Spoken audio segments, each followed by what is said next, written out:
Ја слушате програмата Низ Светото Писмо.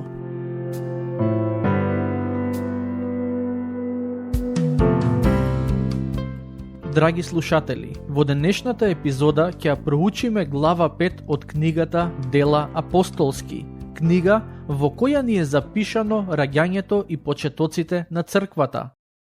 Досега читавме за многу благослови и така наречени успеси со кои се соочи црквата, но во оваа глава ќе читаме и за еден сериозен проблем кој се јави во црквата, кој пак резултираше со смрт. Како што спомнав во една од претходните епизоди, во Ерусалим првите христијани делеа се што имаат, ги продаваа своите имоти и парите ги даваа на апостолите, за тие да ги распределат таму каде што е најмногу потребно. При една таква ситуација се случи нешто навистина несекојдневно. Да почнеме со читање на текстот, стихови 1 и 2. А еден човек по име Ананија, заедно со својата жена Сапфира, ја продаде нивата и еден дел од добиените пари ги сокри, со знаење на жена си, додека другиот дел го донесе и го стави пред нозете на апостолите. Знаете, во првата црква не постоеше правило кое гласеше дека секој христијанин мора да си го продаде имотот и да ги даде сите пари на апостолите. Сосема беше во ред ако некој одлучеше да задржи дел од парите. Луѓето имаа право на такво нешто. Проблемот со Ананија и Сапфира не беше што задржаа дел од парите за себе, туку што тврдеа дека ништо не задржаа за себе. Стих 3. Но Петар рече: Ананија, зошто го исполни сатаната срцето твое да го излажеш Светиот Дух и да прикриеш дел од земените пари за нивата? Како што можете да забележите, Петар вели дека гревот на Ананија не е во задржувањето на дел од средствата, туку во лажењето. Стих 4. Додека не беше продадена, нели беше твоја, и откако ја продаде, нели беа парите во твоја власт? Зошто си стави на срцето свое таква работа? Ти не излажа луѓе, туку Бога. Некои религиозни групи, како што се Јеховините сведоци, тврдат дека Светиот Дух не е Бог, но стихот кој што туку го прочитавме многу јасно кажува дека сакајки да излаже, Ананија се обиде да го излаже Светиот Дух, односно Бог. Овие зборови се цврста подкрепа на правоверното учење во однос на тројството, конкретно дека Светиот Дух е Бог исто како и таткото и синот. Стих 5. Кога ги слушна Ананија тие зборови, падна и издивна, и голем страв ги обзеде сите што го слушаа тоа. Некои велат дека апостолот Петар е виновен за смртта на Ананија, но тоа нема никаква допирна точка со реалноста. Петар не посака Ананија да умре, туку само му кажа што направи со својата лага. Не беше Петар тој кој го усмрти Ананија, туку самиот Бог. Но не верувам дека можеме да го обвиниме Бог за смртта на овој човек, бидејќи Ананија не беше безгрешна и совршена личност. Тој свесно излажа и Бог го казни за неговиот грев. Не само тоа, туку во писмото се вели дека секој кој не се кае за своите гревови ќе се соочи со Божиот суд, но и со неговата казна. Така што во одредена смисла Ананија не е исклучок, туку подсетување за едно важно правило, а тоа е дека Бог е праведен судија, кој нема да му прогледа низ прсти на грешникот кој не се кае. Стихови 6 до 9. Станаа момчињата, го завиткаа, го изнесоа и го погребаа, а кога поминаа околу 3 часа, влезе и жената негова, не знаејќи што се случило. И Петар ја праша: кажи ми, за толку пари ли ја продадовте нивата? Таа одговори, да, за толку. Петар потоа и рече, зошто сте се договориле да го искушувате духот на Господ? Ете, пред вратата веќе стојат нозете на оние што го закопаа твојот маж и тебе ќе те изнесат. Петар знаеше што ќе се случи со Сапфира, бидејќи беше сведок на тоа што се случи со нејзиниот сопруг. Стихови 10 и 11.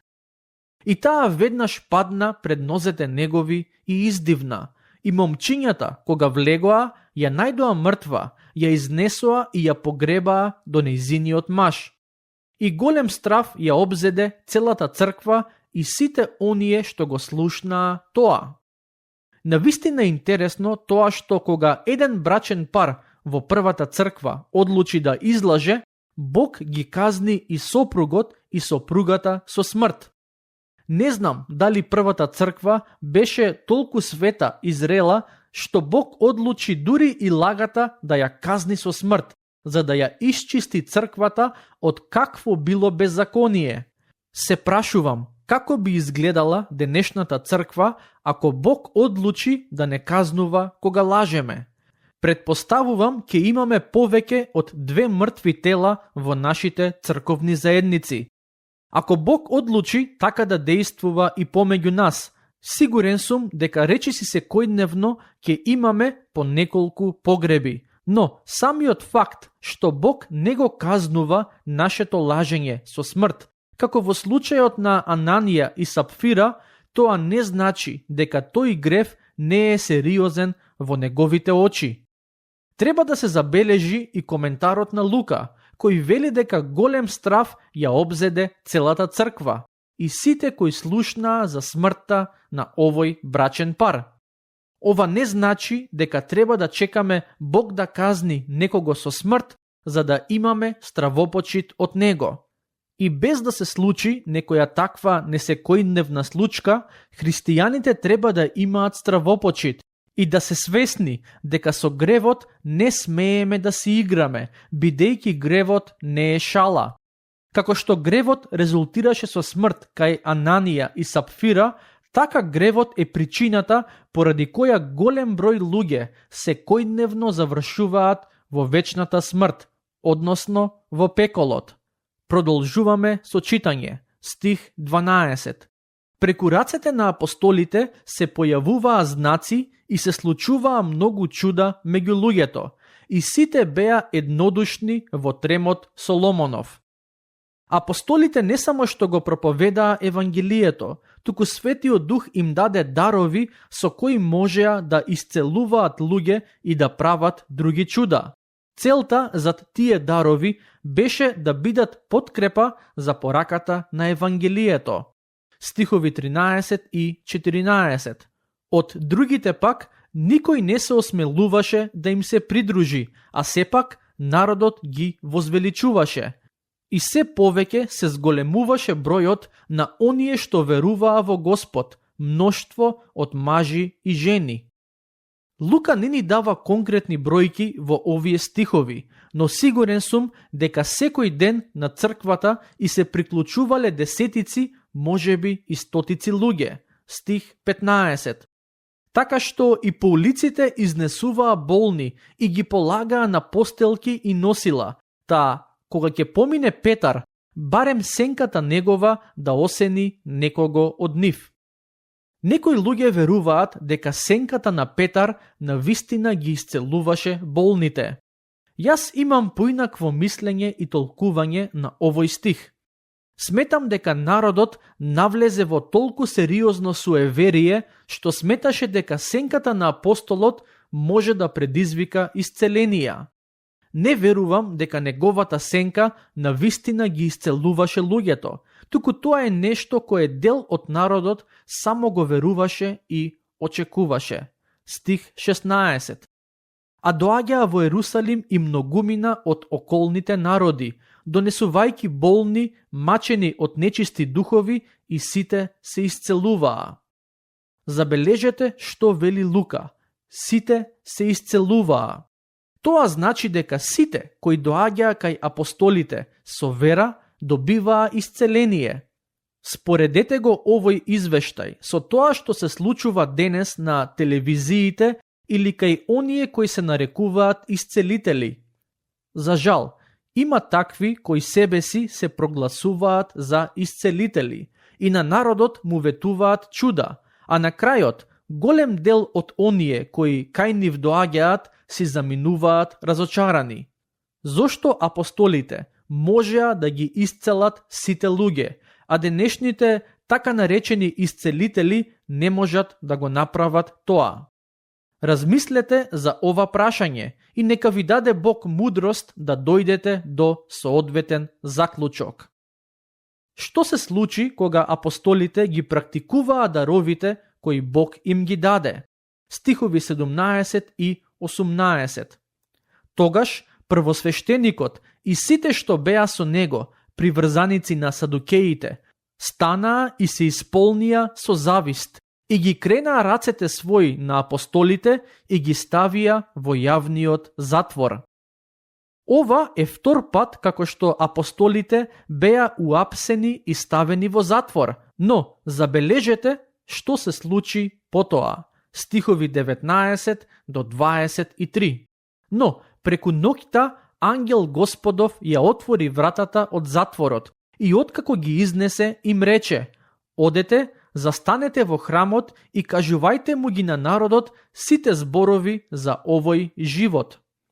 Штом го слушнаа тоа, апостолите влегоа утрината во храмот и почнаа да поучуваат, а првосвештеникот и неговите приврзаници, кога дојдоа, го свикаа Синедрионот и сите старешини меѓу Израеловите синови и пратија во затворот луѓе за да ги доведат апостолите.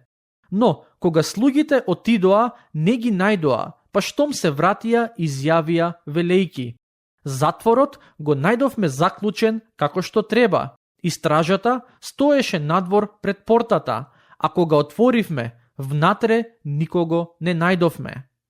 Бог на чудесен начин ги ослободи апостолите од затворот, но забележете што им кажа ангелот: да одат и да го проповедаат евангелието во храмот. Со други зборови, тие имаа задача и верно си ја извршија, не плашејки се од луѓето. Стихови 24 до 28. Штом ги слушнаа овие зборови, храмскиот заповедник и првосвештениците збунети размислуваа што би требало да значи тоа. Но некој дојде, ги извести и им рече: ене, луѓето што ги затворивте стојат во храмот и го поучуваат народот. Тогаш храмскиот заповедник отиде заедно со слугите и ги доведе, но не насила, зашто се плашеа од народот со камења да не ги убијат нив самите. А кога ги доведоа, ги изведоа пред Синедрионот и првосвештеникот, прашувајќи ги, рече: зарем не ви забранивме строго да не поучувате во тоа име? А вие пак го исполнивте Ерусалим со вашето учење и сакате крвта на оној човек да ја фрлите на нас. Замислете, апостолите беа обвинети дека го исполнија градот Ерусалим со христијанското учење.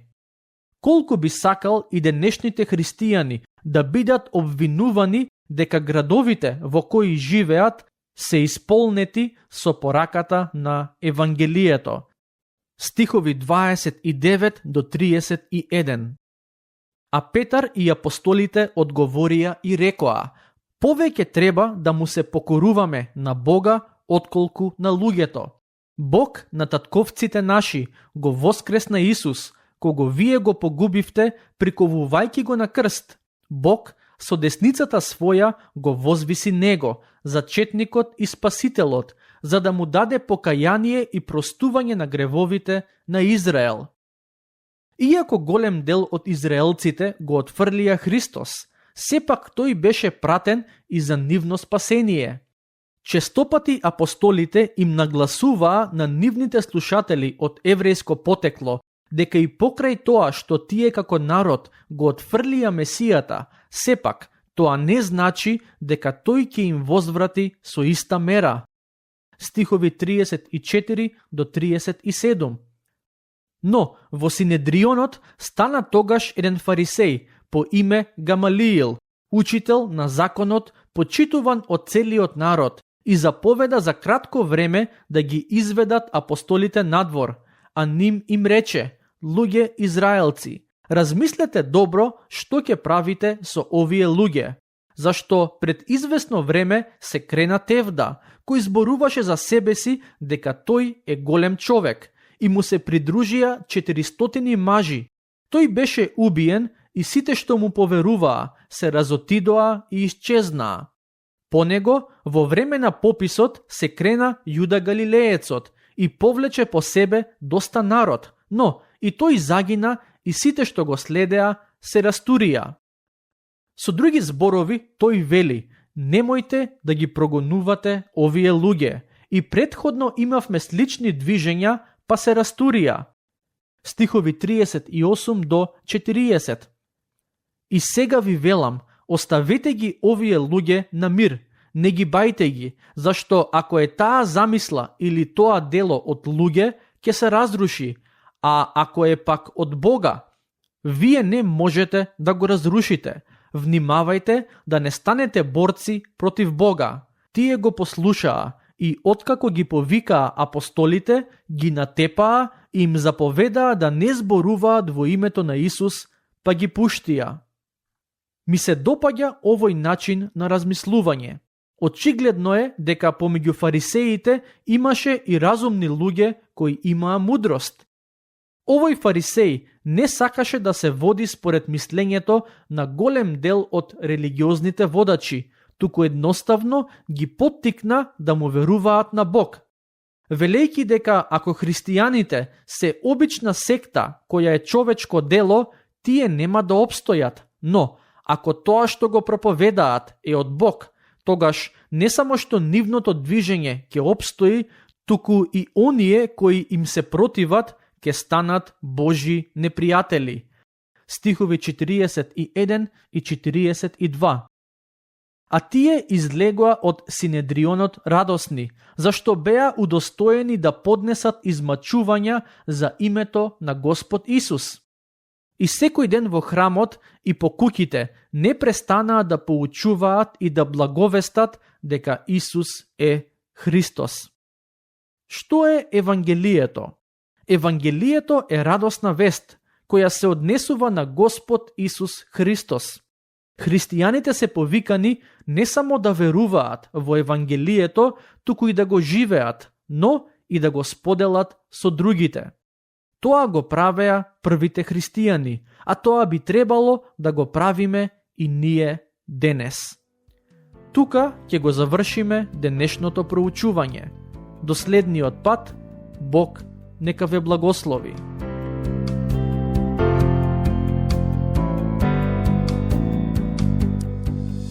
Слушнавте епизода од програмата Низ Светото Писмо.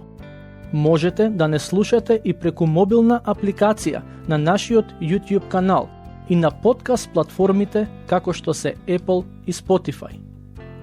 Ако ви се допаѓаат нашите епизоди, споделете ги и препорачајте ги на вашите пријатели. Бидете слободни да ни оставите свој коментар или да ни пишете на нашата имейл адреса nizsvetotopismo@gmail.com. Следете ги нашите страни Низ Светото Писмо на Facebook и Instagram. Епизодите од оваа серија можете да ги најдете и на нашата веб страна ttb.twr.org.